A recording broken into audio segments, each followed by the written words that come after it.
So I was wondering, what should I expect to be asked by a housing officer at a council assessment? You should expect the housing officer to complete a full assessment. Such an assessment takes about 30 minutes. They shouldn't turn you away if you've made an application as homeless. They should establish whether they owe you any duty.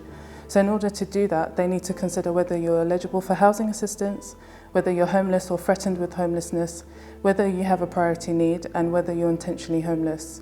They also have to consider whether you have a local connection. I'll just explain each part to you.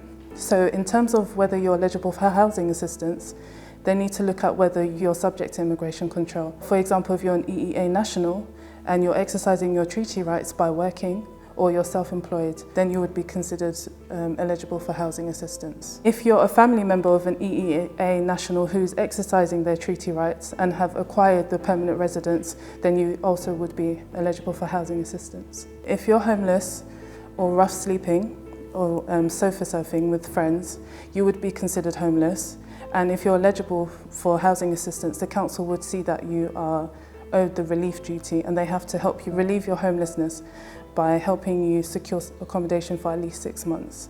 But if you're threatened with homelessness, for example, you've just received a Section 21 notice and you're about to be homeless within 56 days, then they would owe you the prevention duty and they have to work with you in order for you to secure accommodation for at least 6 months. The next stage is whether you're owed the priority need.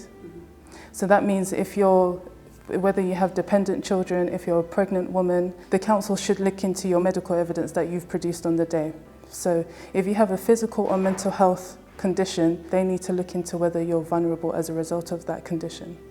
So the next stage is whether you're intentionally homeless. So that means whether you have done anything that has resulted in you losing your previous accommodation, which was your settled accommodation. So for example, if you had a secure tenancy and you no longer have that secure tenancy because you were subletting to another person and the council have taken that property away from you, that would be considered intentionally homeless. Then the next stage is whether you have a local connection to the borough. So for example, if you have a previous history of gang violence and you've had to flee a certain area because it's not safe for you to be in that area and you've approached another council in a different area, they'll look into whether you have a local connection, yes, but they'll also look into whether they have to make a referral back to the borough